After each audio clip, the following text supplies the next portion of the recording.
that's the moment, the confusing moment when I have to switch to English. Welcoming also English-speaking guests. I know we have some. And welcome our guests. I couldn't be more happy than I am that we were able to bring together two great theologians, people of dialogue, people who are involved in Christian-Jewish relations, can comment on them and follow how they change and also shape them, I would say, as teachers.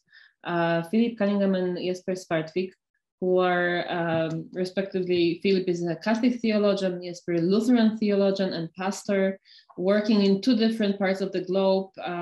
In the US, that's where Phil Cunningham is running his institution, that's Institute for Jewish Catholic Relations on St. Joseph University, actually co-running with Adam Gregerman, who is in the audience today. And Jesper Svartvik, who was in Boston last year when we heard him speak to us recently, but now is back in Lund, his home place and a place where he teaches and lives in Sweden. So we are embracing the Atlantic today and joining those two parts of the world in conversation. You got the detailed bios of both of the guests in the invitation and also in the registration link. So I won't be spending more time presenting because I do have a lot of questions and they know it. So I will start if you allow me to interrogate our guests to make the best use of the time that we have together. We are planning for an hour and a half. And first we want to have a little bit of the conversation between three of us. And then also, as always in our events, prepare your questions. You will be welcome to join this conversation and ask more. Just to remind everyone, that was in the title, that was in invitation, but we are meeting on the end of the very interesting anniversary year of 75 years passing from the moment that some theologians, priests, pastors, people of faith gathered in post-war Europe, still devastated with the experience of the Second World War and the Holocaust, and gathered to discuss, is it maybe that the way they taught about Jews in their respective faith communities, in their churches, maybe that had something to do with what happened to Jewish communities of Europe. Maybe they should change something, that maybe there is need of revision.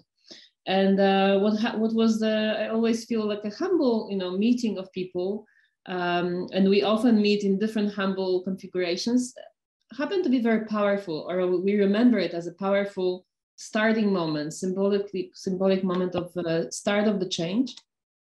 And then this change went different directions. So we wanted to look at those 75 years that passed ever since Seelisberg Conference in Switzerland, and see how our churches changed. And therefore this ecumenical panel here to see how Christianity changed with regard to Judaism in those years. And I wanted to ask this first, exactly this first question about the overview. How would you describe the dynamics of changes in theology of Judaism in the last 75 years?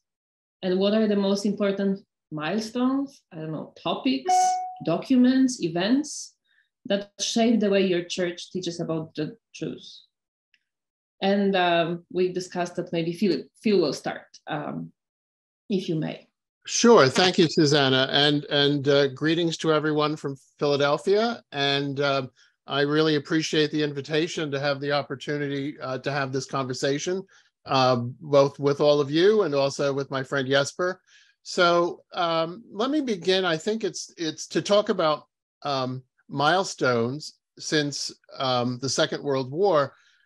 I think briefly I need to say something about what the Christian theological attitude toward Jews was in that time period. And I'll just characterize it in a very few inadequate words, we're talking about a long history here, and say that essentially the vast majority of Christians in the world believed that Jews were under a divine curse because of the crucifixion of Jesus. And that fundamental presupposition resulted in the marginalization of Jews in medieval Christendom, and to some extent even in the modern period in different ways in different countries. Won't go into the details. You might even say that this premise, this notion of the curse upon Jews, was like a theological straitjacket. It shaped and limited what Christian theologians could do, for example, in response to the popularity of Nazi anti-Semitism on the European continent and in North America as well, for that matter, for some. So if, for example, there were some Christian theologians, both Protestant and Catholic, who sought to condemn anti-Semitism, but found that their arguments were hampered because they had not yet critiqued the idea of a divine curse upon Jews that, in a sense, separated them from the rest of society. And until that was critiqued, which really did not happen until after the war, as I say, they were in a theological straitjacket. Hand in hand with that went what the U.S. bishops, Catholic bishops, described in 1975 as a sort of de-Judaization of the Christian tradition, began early in the patristic period, the 2nd through 5th, 6th centuries, that resulted in at least a de-emphasis on the fact that Jesus was born a Jew. Christmas is coming up, we may as well recall that. And also that in a sense, Christianity was inherently opposed to Judaism and vice versa. These things all went hand in hand. And of course, under the Nazis, this de-Judaization took its most extreme form by speaking of Jesus as not being Jewish, but as in fact Aryan. That's the extreme form of this process. So those are the two kind of big context-setting ideas that prevailed, again, summing up an awful lot of stuff before the war. After the war, particularly in the Catholic community, of course, the Second Vatican Council declaration Nostra Aetate, issued, as everyone here likely knows, in 1965, changed that fundamentally in 3 ways. I usually have a list of 7, but I'll compress it to 3 in good Trinitarian fashion. So the first is it rejected the notion of a blood curse. It said that Jews cannot be spoken about as if they were as cursed by God, as if this followed from Holy Scripture. That's a huge, not just turnaround, but it has enormous implications, as we'll see. Secondly, the Jewishness of Jesus was emphasized, not only Jesus, but his mother and the early apostles. And there was also a call for dialogue and friendship between Catholics and Jews. And this is unprecedented as well. We'll say more about that, I think, in a few minutes. Then also it must be mentioned in terms of milestones that St. Pope John Paul II was an enormous influence in, we could say, implementing Nostra Aetate. And I think he did 3 things, at least 3 points I'll highlight. Number 1, he began to say, and he said it very frequently, that Jews remain in covenant with God. That never was revoked. and he referred to the people of the covenant that God made with Moses. So he's not, he did that on several occasions, the particular Moses mention. That's important because he's not merely saying that Jews are children of Abraham and therefore sort of ethnically have a certain identity, but by invoking Moses, he is also saying that observance of the Torah is something that is part of God's plan for the Jewish people.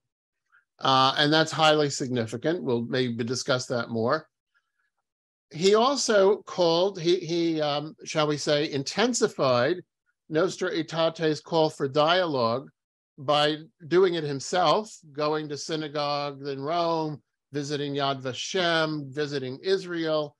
And he called for a dialogue that respected the full religious integrity of the Jewish dialogue partner. In other words, he did not put it this way, other Catholic texts would in the future, that removes the idea of trying to convert Jews in the context of interreligious conversation. If you're respecting the integrity of their own identities and we're learning from one another about God and our traditions, that took the wind out of the sails of any kind of conversionary impulse. And lastly, and this will be my last comment, there's a lot more that could be said, but I think also in reference to John Paul, toward the end of his papacy, many will remember, he prayed at the Western Wall, and his prayer at the Western Wall, I only realized this sometime later, his prayer at the Western Wall follows the typical Catholic construction in the sacrament of penance or reconciliation or confession. And in that pattern, one first prays to God, one expresses sorrow for the sin or sins that have been committed. There's an asking for God's forgiveness for those acknowledged sins. And then there's a penance, a statement as to what will be done to repair or to heal the injuries caused by the sin. And so when you have John Paul II praying in a Jewish fashion at the Western Wall, putting his prayer in writing, signed, sealed, and delivered, one might say, into the cracks of the Western Wall, I'll just recall his words, and that'll be my summary of high points since 1947. God of our fathers, you chose Abraham and his descendants to bring your name to the nations. So there's the address to God. We are deeply saddened by the behavior of those who in the course of history have caused these children of yours to suffer. That's the acknowledgement of sin. Here, communally, and he's thinking about the previous 1,000 years because of a ceremony at the Vatican 10 days earlier. And asking your forgiveness, there's the plea for forgiveness. We wish to commit ourselves to genuine brotherhood with the people of the covenant. That's the penance. That's the steps that John Paul was committing the Catholic Church Universal to do with regard to the past history. Committing us, I take this as a solemn sort of obligation as a Catholic theologian, committing us to genuine brotherhood with the people of the covenant. So that in a short, maybe not short enough, but that in brief is how I would characterize the developments in the Catholic world since 1947. Thank you. And now I wanted to ask Jesper, and also thinking that a lot of our audience may know less about changes and the steps that Lutheran churches did towards the change. So I'm sure that everyone will listen carefully to what you have to say. Please. Thank you very much for inviting me, and it's an honor to be here tonight with you. And thank you, Phil, for that remarkable summary of what has happened for the last decades. I come from Sweden, as you heard in Susanna's presentation, not far from Poland. we always followed, when I was a young child, everything that happened in Poland. And I'm sorry, my Polish is very weak. The only thing I know to say is "Do widzenia," and that's not a very good way to start a conversation, I suppose, but maybe to end it. Church of Sweden, to which I belong, it's an evangelical Lutheran denomination. It's not the largest in the world because, of course, Germany has one, but usually we divide the German churches into each republic. So therefore, if one doesn't count Germany as one single Lutheran community, then actually Church of Sweden will be the largest one. And I'm aware of this asymmetry. Phil has just talked about the Roman Catholic community with far more than 1 billion members, and I will now say a few words about the Church of Sweden with some 5 or 6 million members. But nevertheless, I'd like to do that because, not only because I'm a Swede and Sweden is close to Poland, etc., but also that I believe this is typical of the distinctly Lutheran relation, the Lutheran way of portraying, talking about the Jewish community and Jews and Judaism. So in addition to what Phil talked about, the deicide charge, the charge that the Jewish people for all times is under a spell, under a curse, for deicide, for killing Deus, for killing God. There is a distinctly Lutheran dimension to it. Both Phil and I, we've been at Boston College, Phil for many years. I was there for 2 years. And the person who held the visiting chair before I was there, her name was Katharina von Kellenbach, a German-American scholar. And she wrote an interesting book a number of years ago called Anti-Judaism in Recent Feminist Writings. And even if that is not your particular focus, I recommend the book because she gives the 3 hermeneutical tools, 3 motifs that she says that you will find everywhere in the Jewish discourse whenever Christians relate to Judaism. And the first one is the deicide charge, the scapegoating, that whenever there is a problem in the Christian community, in the Christian world, you relate that to Judaism. You find difficult verses in your own Bible, and you say, well, that's the Jewish background. The entire Hebrew Bible, the Old Testament, or perhaps verses in the New Testament. So when people like Paul, he's very Christian, and when they can't understand him, he's suddenly more Jewish. So that's the first motif that she relates. And the second one is the replacement theology, supersessionism, that Christianity understands itself as the new Israel, the true Israel, Israel. Everything that Judaism used to be, Christianity is now. And the third motif she calls antitheses, the opposite.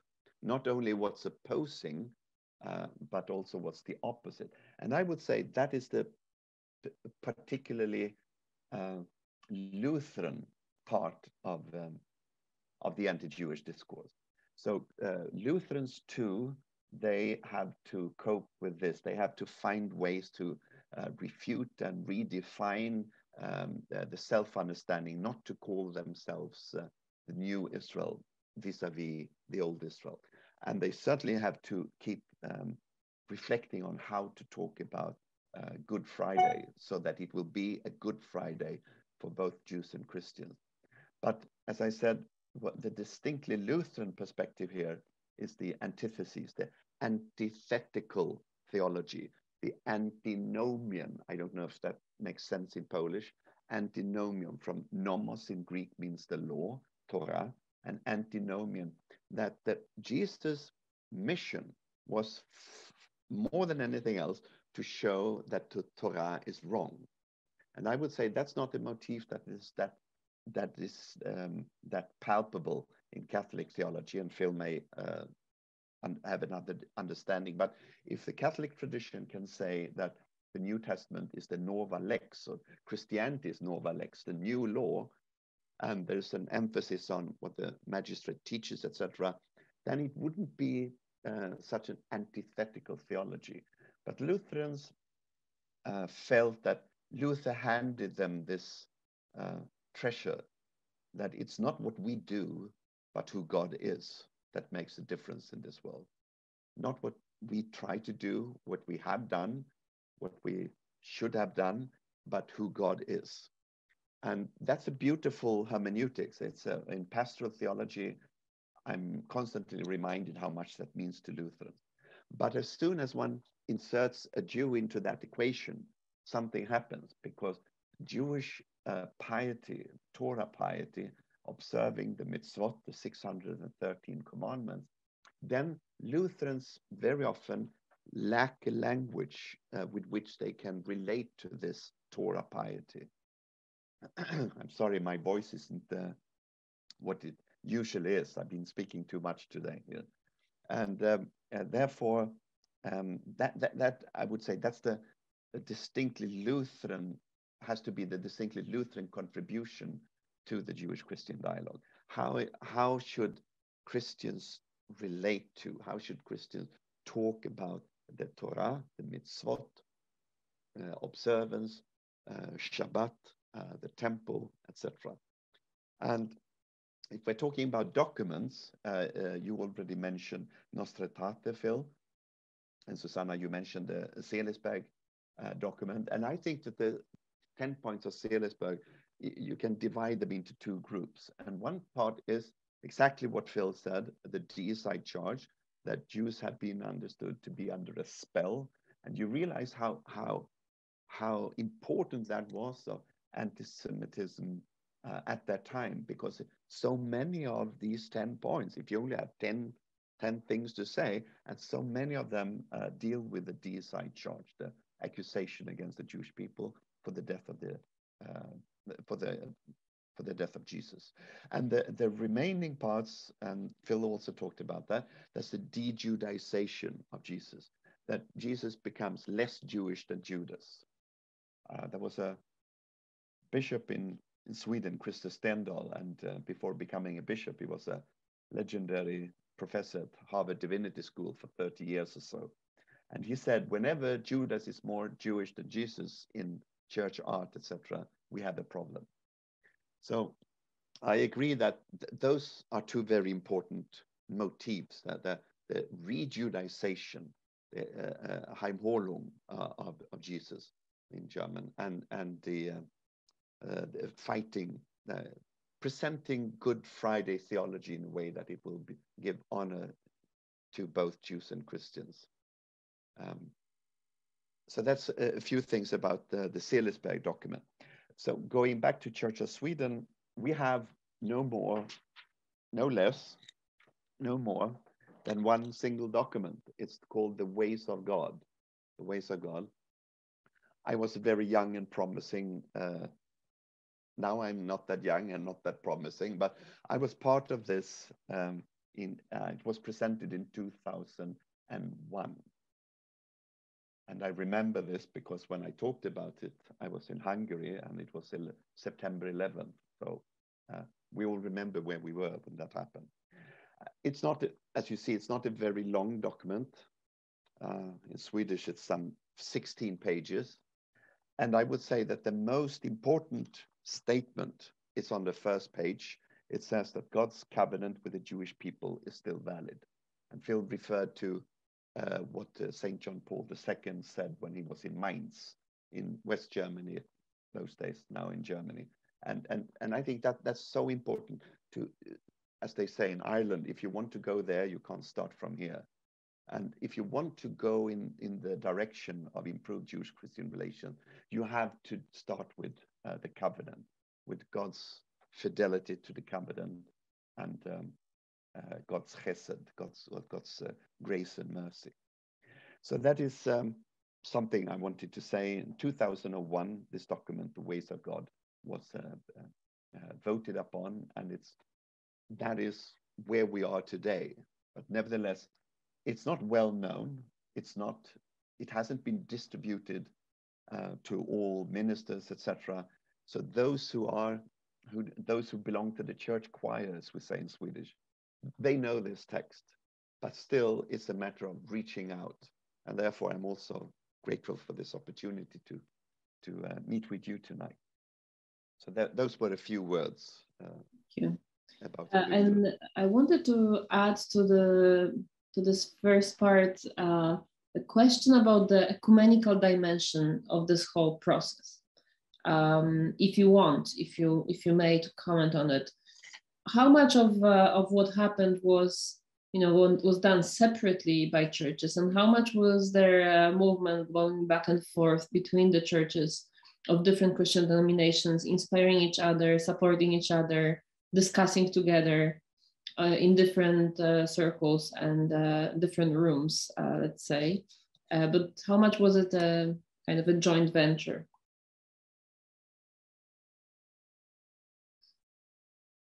If any of you want, if not, we can continue. No. Who would you like us to go first, I think? Yeah, that's okay. So let's keep it this way. Phil, now you, and then Jesper again. Okay, so I would answer your question by saying there has been, in Europe and North America and some other places, a very high degree of ecumenical conversation about these topics, about the church's relationship to Jews and Judaism. I think in particular, I can give a couple of examples. And by the way, Jesper, regardless of what your voice is, I want to hear you talk more and more. So don't be constrained. So even in the formulation of Nostra, besides the conference at Seelisberg, which was an ecumenical, mostly Christian gathering, maybe I think about a fourth of the participants were Jews. But Seelisberg had a direct influence on the composition of Nostra Aetate. It's a different kind of genre of document, but nonetheless, the concepts there were highly influential. And in fact, Pope Francis just reminded an audience he had this week of delegates from the French Amitié Judéo-Chrétien that Seelisberg was a root of Nostra Aetate. One specific moment in the formulation of Nostra Aetate was there was a public debate in the summer of 1964, Nostra Aetate issued in October of 65, about whether the draft as it existed then ought to mention a hope for Christian conversion of Jews. And this was controversial, as you can imagine. There were Jewish voices who took great umbrage at this. I won't go into all the details for understandable reasons. But the solution that the council adopted to this thorny question was based on the work of I think, Lutheran convert to Catholicism, Karl Thema, who at a conference of the World Council of Churches, who also play a role in this, they've been issuing documents in the years between 1947 and 1965. At a conference there, he suggested that a text from the prophet Zephaniah be incorporated. And in the final version of Nostra Aetate, we find the sentence, "In company with the prophets and the same apostle," which is Paul, "the church awaits that day known to God alone, on which all peoples will address the Lord in a single voice and," quote, "serve him shoulder to shoulder," end quote. That's the Zephaniah reference. So that substitution for the earlier expression of hope for the day that Jews will be united with the church is partially because of interactions ecumenically with Protestant thinkers, mediated through Karl Thema, but some others in the context of the World Council of Churches. So that I think is important. And I'd also say, commenting upon what Jesper said about the law-grace dichotomy as kind of a more Protestant thing than a Catholic thing, I think that's true. I think many Catholics have learned from Protestant theologians about the perils of reading Paul as against the law. Somebody named E.P. Sanders passed away recently, who wrote the definitive work, he's Protestant, a definitive work on how Paul had no such notion in mind of rejecting Torah for Jews to observe. So there's a concrete example along those lines. Pauline scholarship is very, very important, and Catholics, Jews, Protestants, and Orthodox Christians are all involved in that conversation. So let me stop there. But there's a lot more ecumenical sort of cross-fertilization going on. Thank you, Jesper. From your perspective, how would Thank you. When you posed your question, I was reminded of a statement by Karl Barth, the famous Swiss Reformed theologian, who said that the only truly ecumenical question is the encounter with the Jewish tradition. And we may agree or disagree, but I suppose what he said, that every Christian always have to reflect on the relation to the Jewish tradition. I would say it's good if they reflect in addition to Muslims, Hindus, and Buddhists, etc. I wouldn't post those two groups, but I agree that no Christian has ever expressed his or her Christian faith without using the words Jerusalem, Pharisee, Sadducee, synagogue, scroll, Torah, Isaiah, Genesis, Jeremiah, etc. It's always there. So another way to put it would be the brutal thing, but that all Christians have agreed on two things. One, that Jesus of Nazareth is their way to get to know the God of Israel. It's through Jesus of Nazareth that Christians know about God of Israel. That when I work part-time in the Diocese of Karlstad, not far away from Norway, and I remember I went on a train and then a second train, and then someone picked me up, and we went by car for several hours. And then I entered this church many hours away from where I live, and many hours by plane from Jerusalem. And I hear all these songs using Hebrew words. They say Amen and Hosanna and Hallelujah. I mean, it's a miracle that people in this, I wouldn't say God-forsaken part because you're recording this, but it's very far away from Jerusalem. And they pray to the God of Israel thanks to Jesus of Nazareth. So that's one part of it. That's the positive part of it. And the other part is that, and I say this with great sorrow, that all Christians in all time have always, up until now, up until the Shoah, up until the last few decades or so, have agreed that there's something fundamentally wrong with Judaism. And these two, it's the believing in Jesus of Nazareth and that there's something wrong with Judaism. Or as, excuse me, John Dominic Crossan wrote in a review many years ago, he reviewed a book by N.T. Wright. And he said, there are two questions that Christians have to pose. And one, why did Christianity arrive? And the second one is, why did Judaism survive? And I think those are very important questions. I know that some Lutherans would answer them in a way that I would find less than helpful. So this is what we have to do.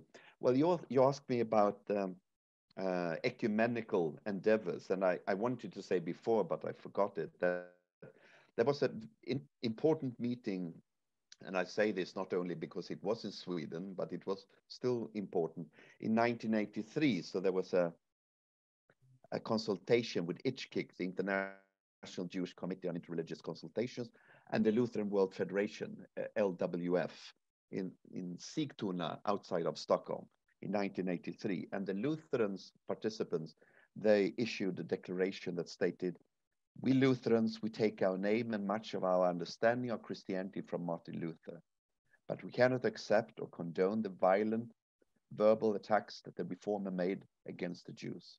Lutherans and Jews interpret the Hebrew Bible differently, but we believe that the Christological reading of the scriptures do not lead to anti-Judaism, let alone anti-Semitism. So that's one example of an ecumenical endeavor. It's within the Lutheran family, of course, but still, that's something that Lutherans have to keep on thinking about. We are named after Martin Luther. He was a very important figure in stressing the word of God and reading it in your vernacular and many other things. But it's also very, very painful to know that in this razor-sharp competition among church leaders, I would say that no one is as anti-Semitic as Martin Luther, going far beyond the writings of John Chrysostom and other writers in early Christian history.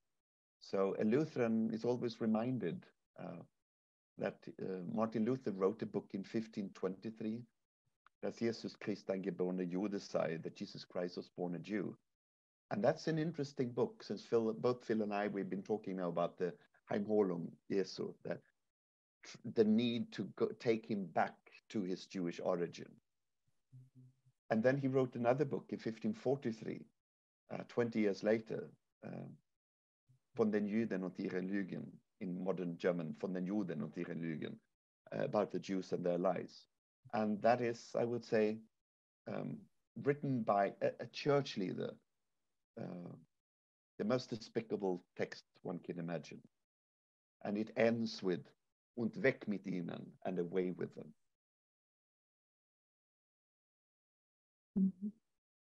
I wanted to go further into the power of exchange and meeting. I remember someone, I don't remember whom. Well, sorry. Oops, sorry for that. That's the person reminding you who they were. No, that's someone calling, and all of the tools talking to each other and calling from both sides. Okay, I will say quickly before she calls again. So someone said that one of the most powerful sentences of Nostra Aetate, but that applies to all other dialogues, was the one that said that this sacred synod wants to foster and recommend that mutual understanding and respect, which is the fruit above all of biblical and theological studies, as well as fraternal dialogue. Basically, they say that you should meet, you should talk, you can meet, you can talk. And somehow the fact that they said that, did it make it possible for people to finally do it legally, or what was the power of that sentence, I asked myself. But I want to ask you about your experience. How much of that power of meeting with your Jewish counterparts in dialogue, in research, in teaching, you experience yourself? How much fuel that it gives to your researching and to your also your being in dialogue and leading dialogues in your respective churches? Phil, you can start. I was going to pass it to Jesper to start this time, but that's fine. So whoever said that sentence from Nostra Aetate was very important is a very wise person. I think that is absolutely true. Let me give some quick illustrations of why I agree with that.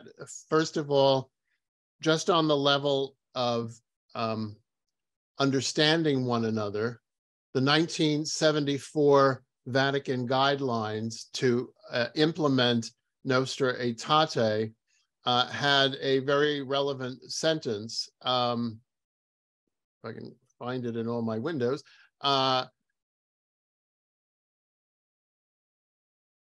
Christians must strive to acquire a better knowledge of the basic components of the religious traditions of Judaism. They must strive to learn by what essential traits Jews define themselves in the light of their own religious experience, end quote, which only makes sense, right? If we're going to learn and understand the other, we have to hear the other's religious experiences and their own self-understanding. Now, I'll just add as a kind of footnote to that, that's easy to say, it isn't so easy to do. when you have centuries and centuries of discounting what the other has to say from a Christian point of view, the Jewish other. So that is, but that guideline is absolutely imperative, but somewhat hard to do after centuries. I want to say too that I think a wonderful example, the quote you mentioned, Susanna, talks about biblical and theological studies and friendly conversations or friendly dialogues. Many people here are no doubt aware. It's being translated into different European languages. The publication of something called the Jewish Annotated New Testament, which is Jewish scholars who offer commentaries on each book of the New Testament, reading it in conversation with both historical and literary critical knowledge and also Jewish themes and understandings, and accompanied by not just the commentaries on the New Testament text, but also by about 60 articles or something like that on different themes relating to the New Testament, such as the interpretation of Paul, or Jesus and his fellow Jews, or what is purity about, and common mistakes that Christians make about Judaism when reading the New Testament. And there's a rather vivid example, unthinkable right after the Second World War, that you'd have that many Jewish scholars, there's something like 70 New Testament specialists commenting on this, on the New Testament. And of course, there are also more Christians who are studying Talmud from Jewish scholars than ever before. Jewish scholars before the war, using that as a sort of convenient benchmark, often read the Talmud, but they did it in order to justify Christian claims and not to understand it in terms of its own culture of discourse and its own interests and so on. You asked, Susanna, personally. For me personally, I've had the blessing, and I use that word quite deliberately, of team teaching courses with perhaps a dozen or so Jewish scholars over my career. I cannot tell you how much I have learned and how much I have been transformed in my own Christian self-understanding by that kind of, we would say in English, cheek to jowl, working together with Jewish colleagues. I'll mention in particular my colleague Adam Gregerman, who was on this call. We've now been working together for 10 years at St. Joseph's, team teaching every semester, studying text together, writing articles and essays together. That would be a horrible lack if that had not occurred in my life. So we're blessed somewhat, and sometimes we don't fully appreciate it in the United States, that we have such a large Jewish community as our friends and neighbors. But that gives us an opportunity to make a contribution globally, I think, because of that context. And I'll just mention that I think that experience that many folks have had, it's not unique to the United States, and it's certainly not unique to Philadelphia, but the experience of that kind of constant interaction and extended dialogue partially motivated the sculpture that we dedicated at St. Joseph's to mark the 50th anniversary of Nostra Aetate. If you don't mind, I'll share my screen in case people haven't seen it, but even if they have already seen it, let's see. Now, of course, finding it in the midst of everything here. Give me 1 second. Okay, so this is a sculpture called Synagoga and Ecclesia in Our Time, Church and Synagogue. Of course, the in our time is a pun on Nostra Aetate, in our time. So in our time, 50 years after Nostra Aetate in 2015, I think one vision for the future that is emerging based on the conversations we've been able to have is that Jews can share Torah with their Christian colleagues, and Christians can share the Christian Bible with their Jewish colleagues, and we can enjoy learning about God from the experience and in detecting the holiness of the religious other. So this is my way of underscoring the importance of that sentence from Nostra Aetate that you mentioned. Thank you, Jesper. Different European, or probably not different, perspective on the same experience. I'd like to say the same thing as Phil. It's been a blessing to have Jewish friends and colleagues with whom I can reread the New Testament.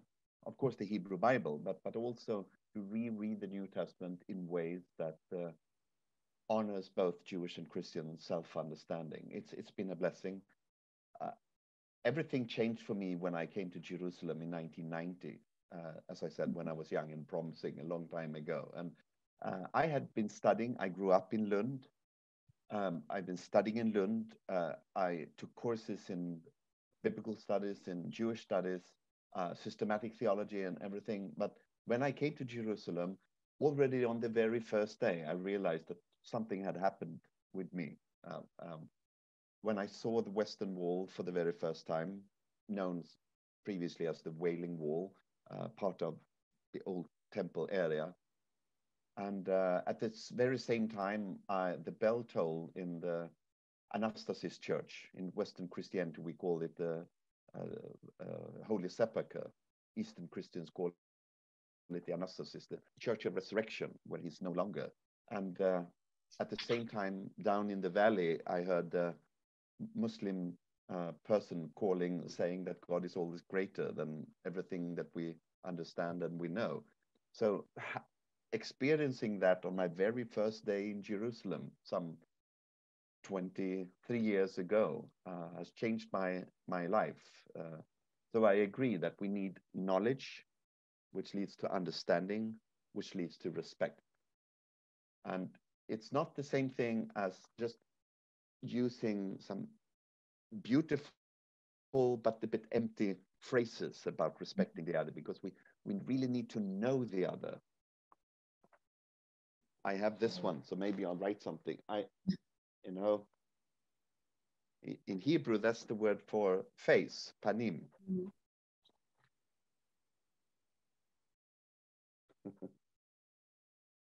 And I like to make that into two faces. I don't know if you can see it. So panim el panim is a beautiful expression from the Bible, from the meeting the other on Mount Sinai, Moses meeting God. And there's something of a dialogue in the dialogue, I would say, the panim el panim, meeting the other. So and as you said, the European experience is different. We have the trauma here, and also it's a matter of quantity. I believe, it's easier to have a dialogue. Still, of course, there are much more Christians in the United States than there are Jews, but there's a vibrant Jewish community life in many of the major cities. The reason for my voice being a bit fragile today, I've been to the city of Malmö, in this area, part of it, well known for its anti-Semitism all over the world. And I'm meeting with the teachers going to Jerusalem in the spring. There is a Jewish community there, but it's small, and people are leaving Malmö because of anti-Semitism. So they are fewer and fewer, and it's easier to go make a burglary into Fort Knox than it is to go into the synagogue, to go into the Jewish community in Malmö because of anti-Semitism. So I agree that we need to meet the other, and at the same time, we as Europeans, we have to find other ways to do that.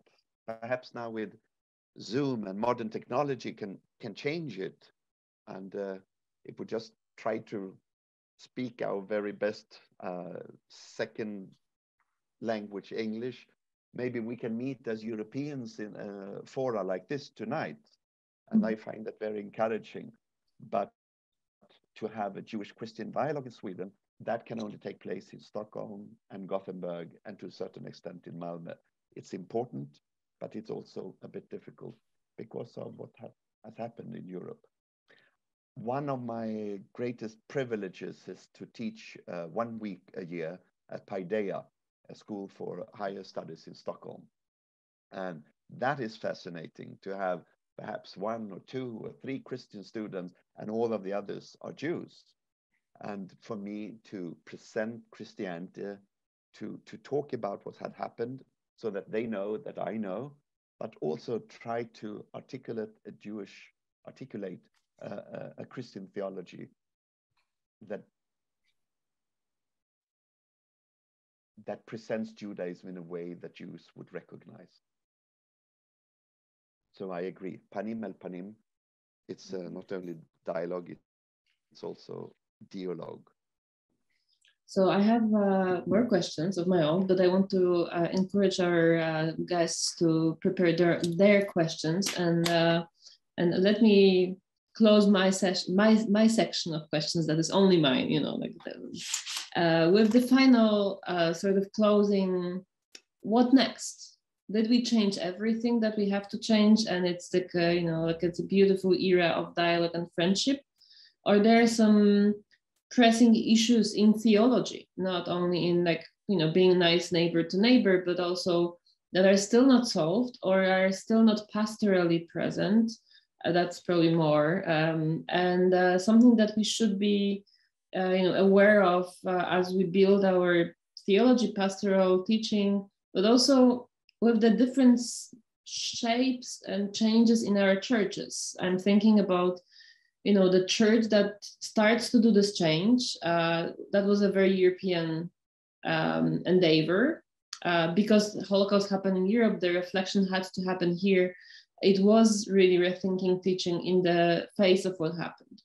But now we are very global churches, and you know, not speaking to the Church of Sweden, but speaking to Lutheran communities broader globally, but also to the Catholicism, as you mentioned, like over 1 billion, but you know, a lot of us on different continents, almost half of us being in South America and Latin America and Caribbeans, growing community of priests in Africa and India, Nigeria being soon to be one of the biggest Catholic countries in the world.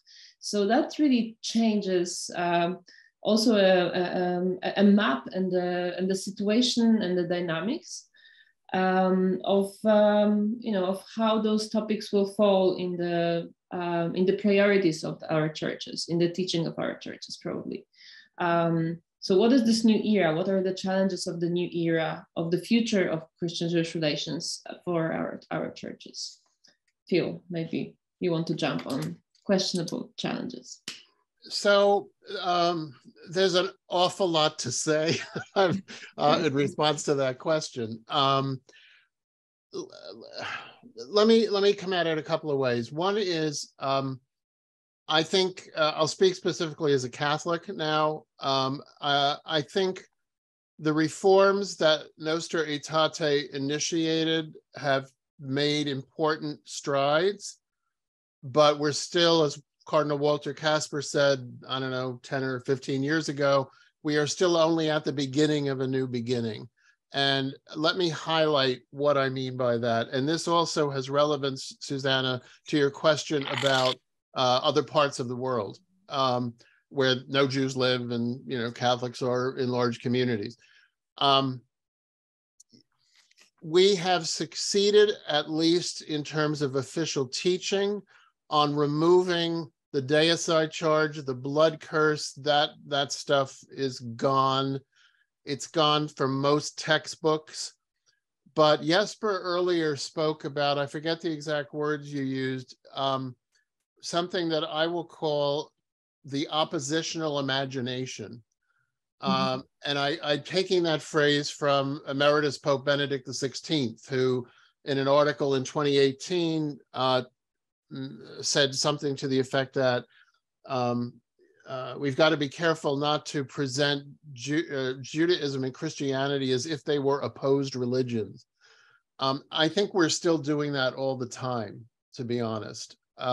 Jesper touched on this also, but how often when there is a gospel reading at the Sunday Eucharist, where Jesus is having either a conversation or an argument with Pharisees, are they spoken about as if they represented, first of all, a unanimous opinion amongst themselves, and secondly, the unanimous opinion of all of Jesus's Jewish contemporaries? And Jesus is portrayed as sort of standing outside that late Second Temple era Jewish conversation and critiquing it. Whereas he, as all historical, research shows, he was participating in what Jews of that era did. They discussed how to best observe the Torah's mitzvot, the commands. Sometimes Jesus is, in a sense, more strict than his Jewish interlocutors, sometimes less so. But the point is, as several Catholic documents have officially stated, Jesus himself was committed to the observance of the Torah. Jesper spoke of this in terms of antinomianism, but we've got this problem. Similarly, when we read the Old Testament readings, are they presented only as predictions of the coming of Christ and the church, or are they discussed in terms of their own spiritual integrity as revealed text, as we Catholics and other Christians would agree with Jews that these texts are of God in some way? So if all we hear, particularly during the current Advent season, is, oh, this is to prepare for this and this is to prepare for that, we are, in a sense, othering the Christian tradition from its Jewish roots. I don't think prediction cuts it. It's not, once the prediction has been realized, what's the point of the prediction anymore, right? It's devaluing Jewish spirituality, in which, by the way, Jesus was raised and nourished his own spiritual sense. And similarly with how we talk about the crucifixion and the reading of the Gospel of John's Passion narrative every Good Friday. That text, we won't go into this here, but there's reasons why the Gospel of John in its own time period at the end of the first century talks about the Jews as a totalizing group, as a collective.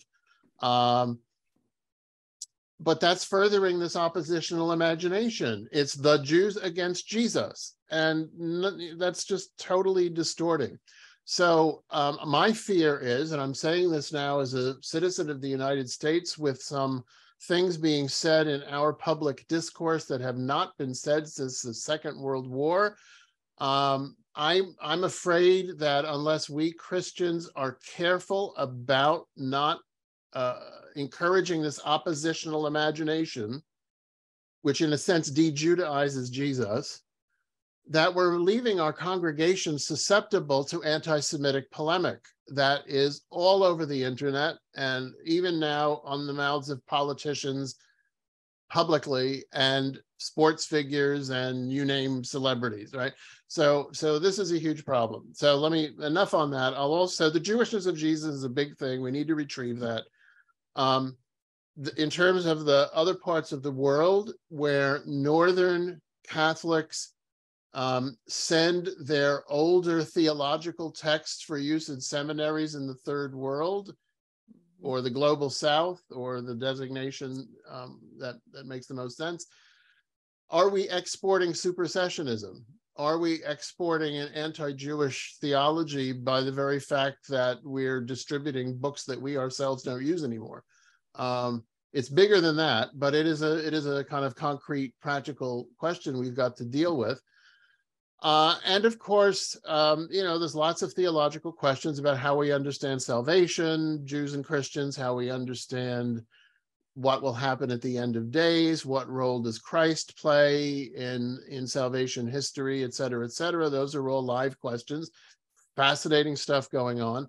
And of course, we also have to reckon with the conflict brought about by the existence of the State of Israel and relationships with Palestinian Christians and Muslims and neighboring countries, which is an enormously complicated miasma of things. I won't say any more, but it's something, this has theological issues, of course, and it has political issues that are distinct but intertwined.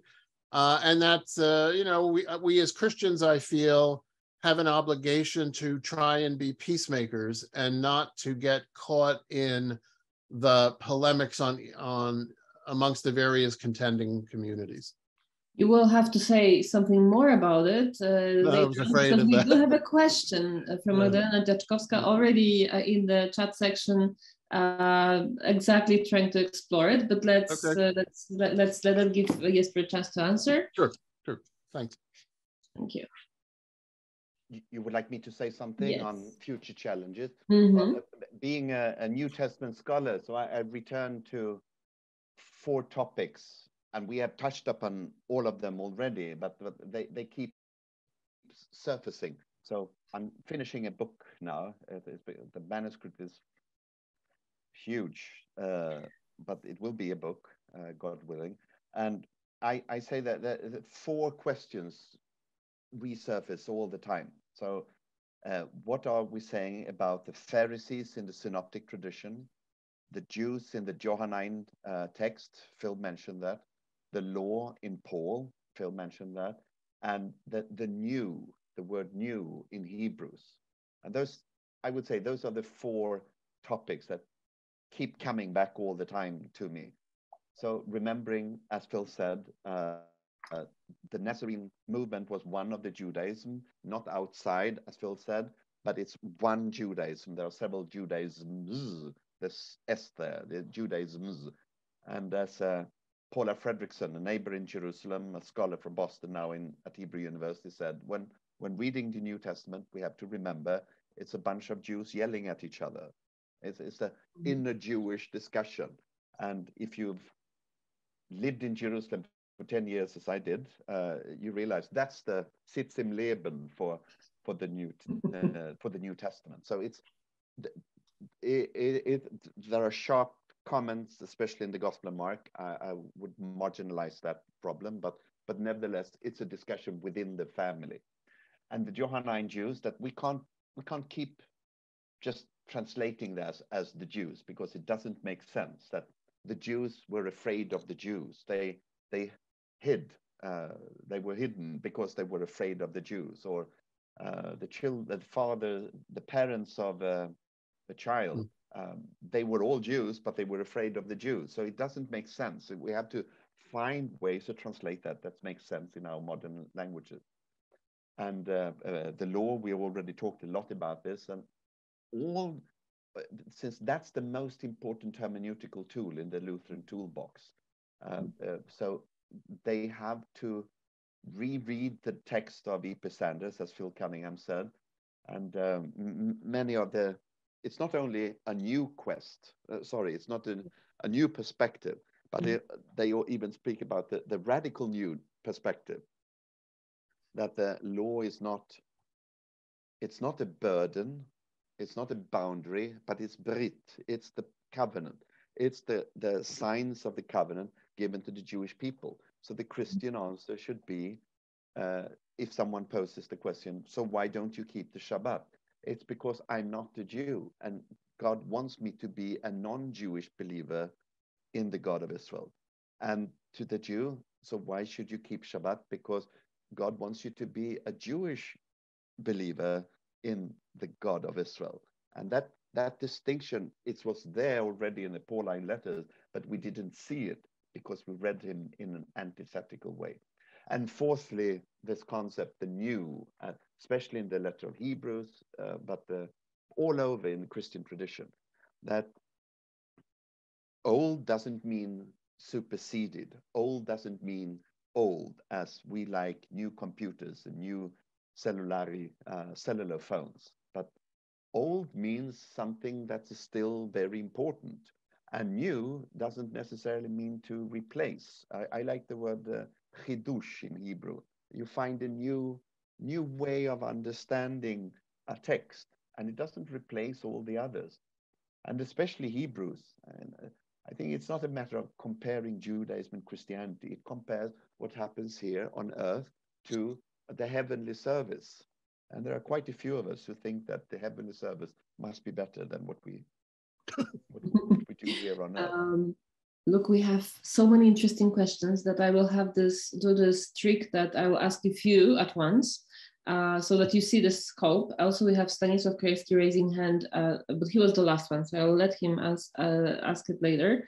For the beginning, I will read 3 from the chat section, so maybe take pens or remember. There are 3 different. The first one is easy. Pavel Batory is asking, do you know a book of John Connolly, From Enemy to Brother, The Revolution in the Catholic Teaching on the Jews? Exactly, even Jesper have. Do you recommend it? Because it was just published in Polish. Yeah. Go ahead, Jesper. Yeah, it's very, very good. It's very important. And if I may quote one passage that I keep coming back to, it is when he said that when Hitler started doing what he did, Christians did not have a language with which to oppose him. Yep. I think that's in the book. I always think of what's the most important sentence, and that's the most important sentence in that excellent book. Christians did not have a language with which to oppose them. It removes us from this genetic fallacy, perhaps, saying first Christianity came along and then anti-Semitism, and then some say, well, wasn't Hitler's anti-Semitism very different from the Christian anti-Judaism? In order to break away from that distinction, you say when Hitler and the Nazis came along and did what they did, Christianity did not have a language with which to oppose him. I think that's something for us to remember when switching off the computers this evening. So I do recommend it, yes. Mm-hmm. Yeah, no, that, Pavel, you probably were reading my mind, because when I was referring to Karl Thema and the WCC meeting in the mid-50s, and the theological straitjacket that the blood curse presupposition had, that's all from that book. It's an extremely important book, and I would certainly recommend it very highly. I will add to our guest that he's also a very powerful speaker, so maybe we'll be able to do a Zoom session with him. But if someone else wants to organize it, I also welcome. It's really a pleasure to also hear him speak. The second one is the question that Magdalena Jaszkowska asks. And this is about something that you mentioned, Phil, but said that you will not mention more. Magdalena, do you want to ask it, or should I read it? No, I can read it. Okay, thank you, Magdalena. Maybe I will read it to everyone. So that's go ahead, please. So the question is, or Magdalena, you want it? No, okay. So it's a bit removed from European context. What do you think about the theology of the Holy Land? And you just recently published a book about how we could treat those issues. So you will probably know how to answer. Of the Holy Land and the promise given to Abraham in the context of the developments in Christian theologies of Israel, both the people and the land.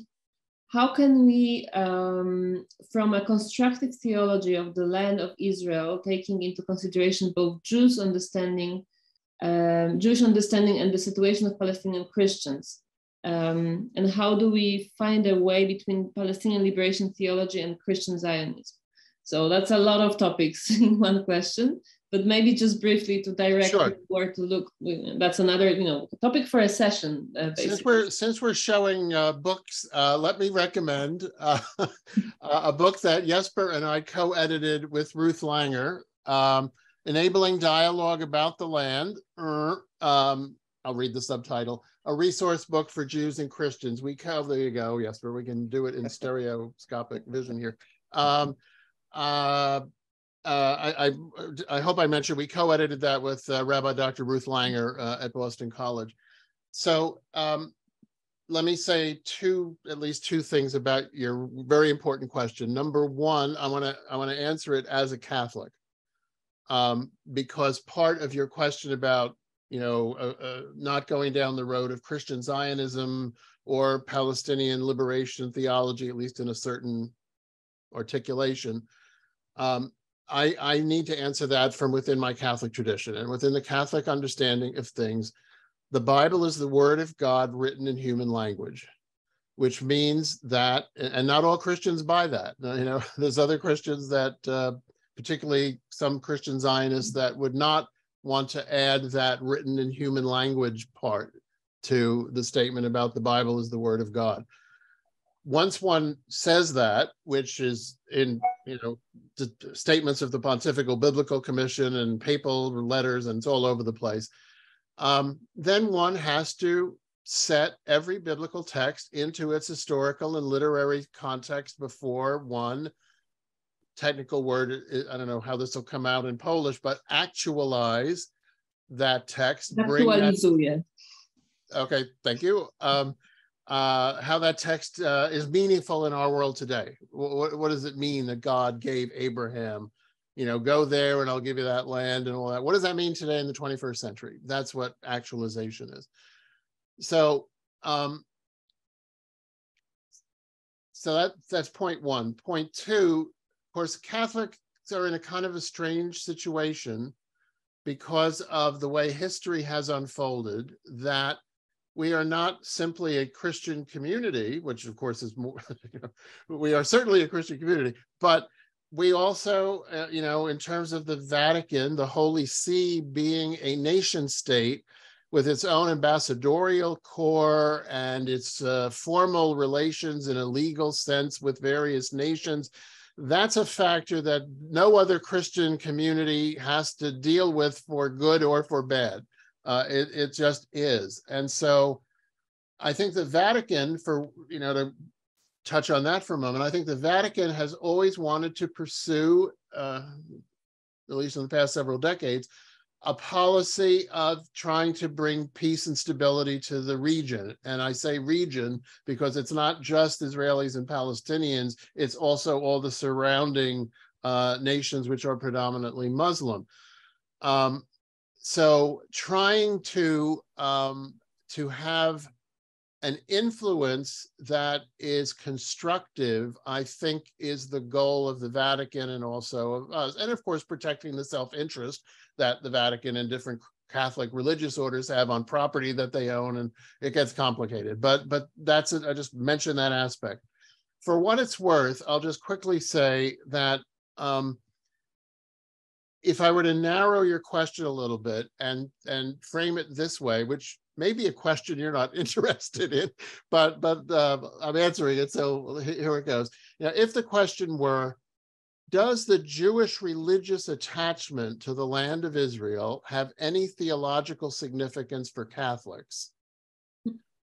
That's a purely theological question, and so I'm more comfortable getting into it than, you know, borders and property rights and all of that. And I think there are at least three ways that Catholics can answer that question. Yes, the fact that my Jewish friends feel an attachment to that part of the world can be religiously significant for me as a Catholic. And I'll invite Jesper to say what he would like from a Protestant perspective. One is that it could be a sign that to the rest of the world about the relationship in the Hebrew Bible between God, the people, and the land that they live on. This is a global concern now. What is the relationship of the human race as a species to God, if you're a religious person, and to the planet, to the ecosystem? Are we going to be destroying ourselves by destroying the land that we are blessed to live upon? Well, at its best, the Jewish or Hebrew Bible Jewish religious tradition emphasizes that the land has been given to be cared for. And to the degree that things in the state of Israel and in Palestine and neighboring areas, if that could be a model to the world of how we all should relate to land, that would be a very powerful thing that we need in our world right now. Of course, the trick is, so far, that is not the best example being given there, right? But for theological meaning, that could be really important. The second, let me just say one other thing, because otherwise I'll go on and on. The other possible way of thinking about this as Jewish religious attachment is as sacramental, which is constitutive of Catholic religiosity, right? We're a sacramental tradition. So if Jewish life on the land manifests the holiness that God wants in the world, that will be like a sacrament to us. Again, it's hard to see that right now. There is a third thing, and it could also be understood that the Jewish religious attachment to the land could be understood as a sign of covenantal fidelity on God's part.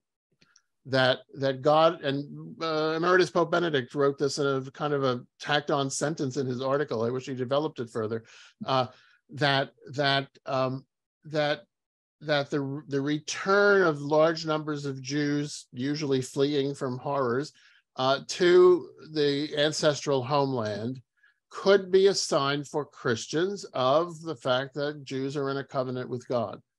But that doesn't immediately, I hasten to add that has no bearing on borders and property rights and everything else. It's a spiritual connection that we can see. So doing this totally inadequately, Magdalena, those are some of the ways that I would try and approach the question. But again, as a Catholic, the hugely significant thing for me is the Bible is the word of God written in human languages. Therefore, all the limitations of human speech and historical context and everything else kick in and have to be grappled with.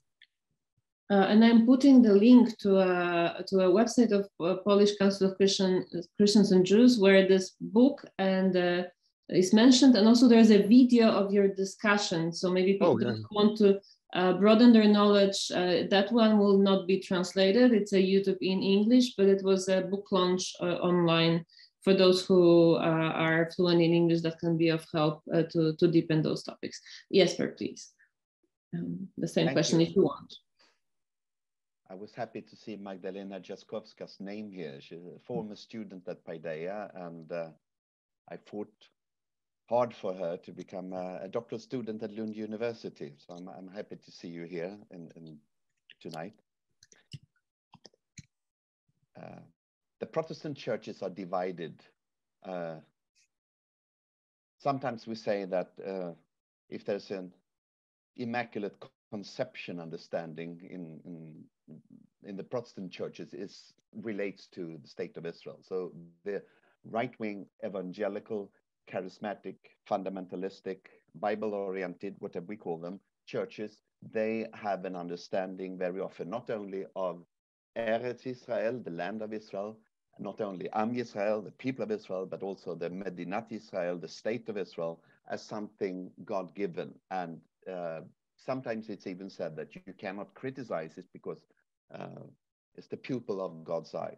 And then we have another, the left-wing liberal churches, and I would say Church of Sweden is one of those, who tend to speak about the state of Israel as the offspring of original sin. So we can really talk about there's a vast difference between these two, between those who speak about the state of Israel as something that's perfect and cannot be criticized, and those who think of it as it's nothing more than a colonial enterprise. So what we see in the liberal churches is that the old non-possumus of the Pope in 1904, was it, when Theodor Herzl said, would you sanction, would you support a Jewish state? And he said, non-possumus, we cannot do that for theological reasons. Now, it's interesting to see that the non-possumus has been removed from Catholic theology and has entered the liberal Christian denominations. So Lutherans, Anglicans, and other groups, they are the non-possumus theologians nowadays. I think that I'm quoting Michael McGarry in this in my article in Enabling Dialogue about land. Michael McGarry was the rector, the director at Tantor, the famous institute that was founded in Jordan and after a day, the 6 Days War began, and suddenly it was land controlled by Israel between Bethlehem, Beit Jala, and Jerusalem. And he worked there for many years. And he said, the centrality of the land in Jewish self-understanding is not up for debate. So if Christians want to be a constructive part in this dialogue, they cannot question that the centrality of the land in Jewish self-understanding. And secondly, he says, and that's no less important, especially after the last elections, one should not equate this central element of Jewish self-understanding with support for the views of one party or another in the current political landscape of Israel. Christians should neither delegitimize nor sacralize the state of Israel. I don't know if you can say that in Polish, but that's something for us to remember. We shouldn't delegitimize it, and we shouldn't sacralize it. And just a few personal words. I mean, after the latest election now, since liberal Christianity ran out of words a long time ago, no one will listen to them if they say they are concerned. Because some of us are very concerned about what's happening in many countries. I'm not talking only about Israel, I'm talking about certainly Sweden, certainly Italy. When the leader was young, she talked about Mussolini, certainly the United States, certainly a number of other. We could add Poland to that equation also. I was about to say that perhaps Poland and Israel as well. But what one mustn't do is to say, if you find aspects in modern politics, the political landscape in Israel today, it's not because it's Jewish.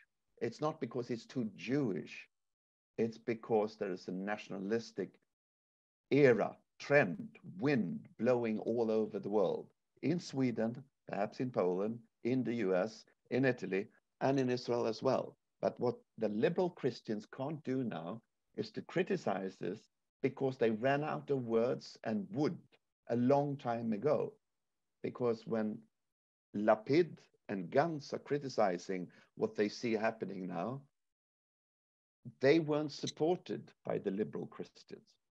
So you know the old story about shouting, warning about the wolf. And if you do that too often, when it really matters, and maybe this is the time, no one will listen. So, and going back again to panim el panim, if you really want to make a difference, talk to conservative Christians who are in favor of Christian Zionism about the Christian sisters and brothers in the land. Encourage them to visit them, encourage them to make friends, and to support them in all possible ways. And if you really want to make a change, when you meet Palestinian liberation theologians or you meet pro-Palestinian Christians, talk about the legacy of Nostra Aetate and say, well, it can never be a good thing to be anti-Semitic. Anti-Semitism is always wrong. Even if you don't agree with the politics in the state of Israel, it's always wrong to be anti-Semitic. And it's always wrong for a Christian to be anti-Jewish.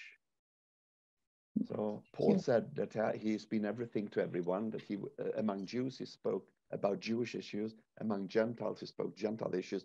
I would like you to be the opposite. I would like you to be, when you meet pro-Palestinian Christians, talk about Judaism. And when you meet Christian Zionists, talk about the Palestinian Christians, sisters and brothers. I would say that's the best way to build bridges between people, panim el panim. So I'm now under pressure because I promised an hour and a half, and I have two questions. So I want to read David's question, and I'll let Stanislav ask it, and maybe we'll find a way to answer them quickly. I'm not going anywhere. So. Okay. You still have the long question in Polish, or? Yeah, one question is one is in Polish, and I will translate it. David is saying that he is grateful for the meeting, and he sees in Poland, especially among students of theology and especially seminarians, and also on the internet fora of Christians, that if there is at all any interest in Christian-Jewish relations, Actually, what is raising more interest is not the teaching of the council and the reflection of how to implement it, but more integrist visions. And the teaching of the council and gestures of John Paul II are treated as some kind of discontinuity, the breaking with the revelation and tradition. How you can actually talk to people who have this kind of worldview and how to have a dialogue with them? So that's like let this question hang here, and then Stanisław, could you ask yours? Thank you very much. I know the time is short. So my question is very simple. How do you think important was the Holocaust for the change of the Christian teachings about Jews and Judaism? And if you say it was important, then tell me how you can substantiate, somehow prove it, because it's somehow something that is clearly lacking in this wonderful book by Connelly, for example. Thanks. Mm-hmm. Okay, so now we have two big questions, and I know you're not walking anywhere, but let's not prolong it too much because of respect for the audience and their plans, maybe too. So, Phil, would you like to? First of all, I'm detecting in David's question a certain frustration and I have to tell you, he's a journalist of Catholic news agency, and whenever he publishes anything about Judaism or Christian Jewish relations, he can see how much of it steers emotions. Yeah, everywhere. So yeah. So I'm not going to, unlike Paul, I cannot be everything to everyone wherever they are. So I'm not going to talk about the Polish context, but I certainly empathize and sympathize and have experienced precisely the same sort of dynamic that you're asking about. Particularly in our polarized society.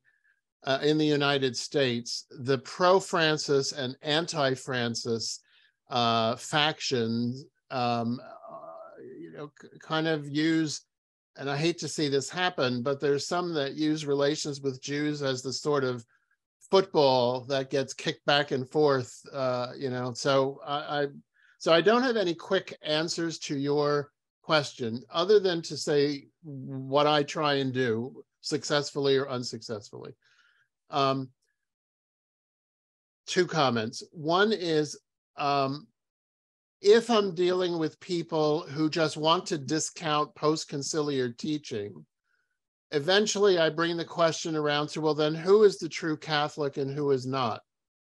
Who is following the structures and the polity and the mechanisms of our church? And try and put them on the defensive, and if they're sede vacantists, I feel like I have to use a Latin word because Jesper has been using more Latin phrases than I have been. If they're people that don't think the Pope is legitimate ever since the death of Pius XII, again, then they are outside the Catholic community, and I'm not going to cede that territory. Again, I say this as if I have any control over the thing, but this is kind of the strategy. I also want to say, for what it's worth in a brief time, that Jesper and I are both steeped in New Testament stuff, as you've detected. So there's not just church teaching, Catholic church teaching about Jews and Judaism. There is also a tradition, evolving tradition of understanding the Bible and how to interpret it that's also significant. And I, unless the kind of integralist people, you describe them, want to say that we should be reading the Bible as we did before 1943, through only using the Jerome Latin Vulgate text, and only read the Bible in terms of later, neo-scholastic tradition, unless they really want to adopt that perspective, then they have to recognize the fact that we, as Catholics, read the Bible with both historical and literary critical tools, and in dialogue with the situation of today, as I said before. So,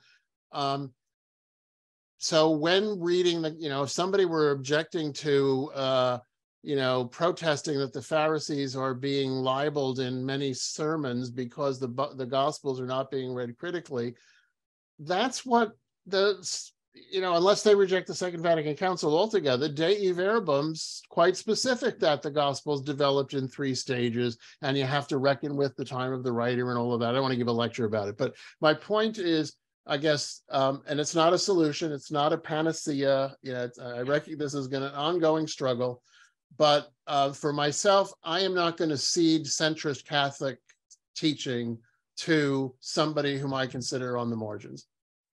Mm-hmm. Thank you. Jesper, this one, or also Stanislav's question about the I think since time is short, maybe a few comments on Stanislav's question. Thank you. Yeah. Yes, I would say everything changed with the Shoah. I mean, we have philo-Semitic, if that's the right word to use, texts, but they are marginal. I mean, George Eliot's book, Daniel Deronda, it's not written by a theologian with power, being a bishop or patriarch. It's George Eliot, and it's a beautiful book, and it may be the first one that presents a Jewish self-understanding that Jews would recognize, that they would recognize themselves in it. But I think it is when Christians see that the Wannsee Conference took place only a couple of years after the Nuremberg laws, and no Christians really criticized the Nuremberg laws, because that was basically what Christian teaching has been all about for 2,000 years, that it is slay them not lest my people forget. It's written in the Psalms. It was taken up by Augustine, as you know, and that was the key theology, the hermeneutical way to relate to the Jewish people. Slay them not lest my people forget. Marginalize them, ostracize them, speak badly about them, but slay them not lest my people forget. And the fact that the Wannsee Conference could take place only a couple of years after the Nuremberg laws, I think many Christians realize that that is, although it's a huge step in terms of politics vis-a-vis the Jewish people, for the Nazis this was not a major step. And since Christianity had endorsed, favored, perhaps even promoted the kind of the Nuremberg way, the Isaac of York and Ivanhoe, everyone knows about that. And therefore, Christians had to do something. It began, as we said, with Seelisberg, just a few Jews and Christians meeting, Jews being very busy finding ways for a displaced person to go to the Palestine. And the Christians said, we need to do something too. And they started with this Decalogue, the 10 Commandments of dialogue. And that was a beginning, a beautiful beginning.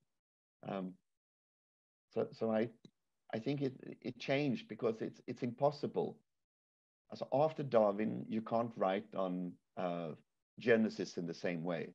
And after the Shoah, you can't speak about Jews in the same way. If I could just piggyback quickly, I know time is out, but Stancha, it's good to see you. Let me add, certainly the Shoah was what changed everything. It's a horrible thing to acknowledge, but it's the truth. I want to say that I think the Connolly's book is written by a historian, and he won't get into the theological matters quite the same way as the theological impact. So there's that to be taken into account.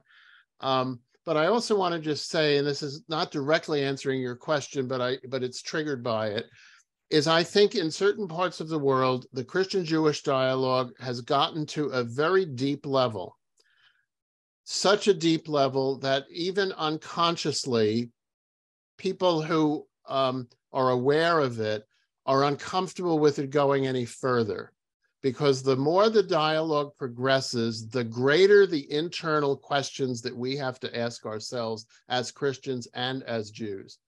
And I say that in my own country, again, I won't make comments about places I don't know about, but in my own country, I think there's a sort of comfort level of, we send greetings to one another on our high holy days, we condemn anti-Semitic outbursts as Catholics when they occur, a lot of that happening now. But to get to real questions about, well, how do we observe in our liturgies the Jewishness of Jesus, say, that's postponed, or that's sort of avoided. Defense mechanisms sort of kick in. And I think there's something on the Jewish side, obviously quite different, but there's also a discomfort with having to learn new things. Again, that's not in response to your question, but there can be a certain stagnation if we're not persistent. Thank you. Thank you for thank you for being ready to prolong, but I want to do more. Also because I have two translators here doing enormously difficult work for an hour and 40 minutes. Kamila Trajnerowicz and Zofia Senk were essential part of this conversation because then translated to those who could not otherwise follow. And I think this is a very important part, because we want those sessions on Christian-Jewish relations that we run as Forum for Dialogue. Forum for Dialogue primarily works in the field of Polish-Jewish relations, but yet, you know, in the Catholic country, predominantly of Poland, it's hard to have Polish-Jewish relations without stopping for a conversation about Christian-Jewish issues too, and therefore, whenever we can, we want to provide it, but also for those who are not English speakers. Therefore, thank you for the translators, and thank you, Jesper and Phil. I know December is often busy at the organizations and in academia too, and it's a short month, so I'm really grateful that you agreed to have time for us and created this wonderful panel that I'm sure spread, gave important impact in our community that gathered here tonight or this afternoon for Phil and Adam. My pleasure. Thank you. So hopefully we'll continue in the future. For those who are here with us, but that's their first time, you can find us on Facebook under our English name, Forum for Dialogue, and follow. If we have events open for public, also online, you can follow. You can also subscribe to our mailing list. So if you want to follow more events and more programs, you're welcome. Again, thank you to everyone, and I wish you all a blessed season of all kinds of holidays and celebrations of the end of the year. Thank you.